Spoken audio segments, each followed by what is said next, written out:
शादी के बाद विदाई का समय था। नेहा अपनी माँ से मिलने के बाद अपने पिता से लिपट कर रो रही थी।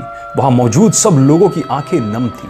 नेहा ने एक घूंघट निकाला हुआ था। वह अपनी छोटी बहन के साथ सजाई गई गाड़ी के नजदीक आ गई।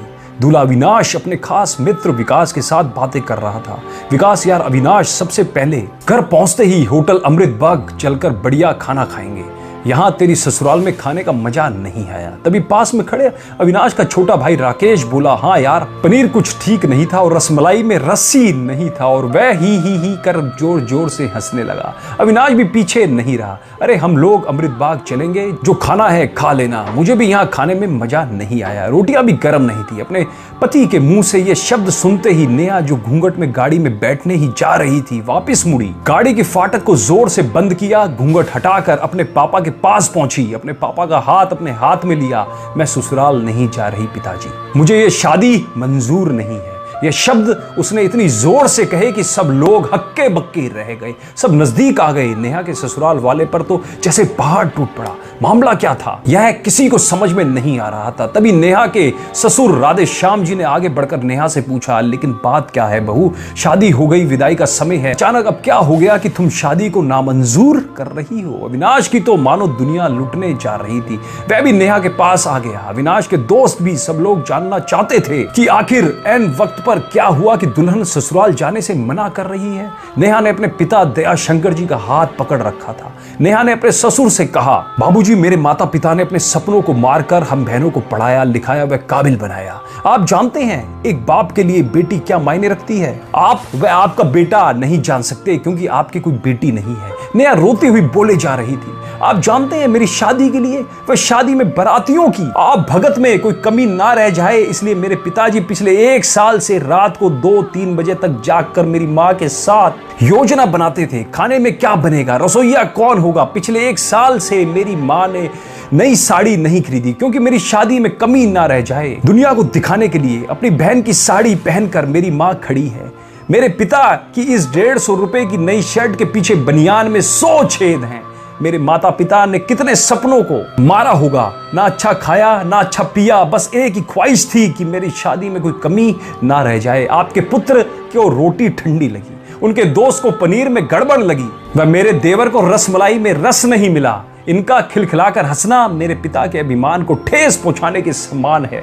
नेहा हाफ रही थी। नेहा के पिता ने रोते हुए कहा, लेकिन बेटी, इतनी छोटी सी बात। नेहा ने उनकी बात बीच में काटी, यह छोटी सी बात नहीं है पिताजी। मेरे पति को मेरे पिता की इज्जत नहीं। रोटी क्या आपने बनाई, रसमलाई पनीर ये सब कैटरस का काम है। आपने दिल खोलकर वह हैसियत से बढ़कर खर्च किया। कुछ कमी रह गई तो वह कैटरस की तरफ से। आप तो अपने दिल का टुकड़ा अपनी गुड़िया रानी को विदा कर रहे हैं। आप कितनी रात रोएंगे क्या मुझे पता नहीं है। माँ कभी मेरे बिना घर से बाहर नहीं निकली। कल से वह बाजार अकेली जाएगी, जा पाएगी। जो लोग पत्नी या बहू लेने आए हैं वह खाने में कमियां निकाल रहे हैं। मुझ में कोई कमी आपने नहीं रखी।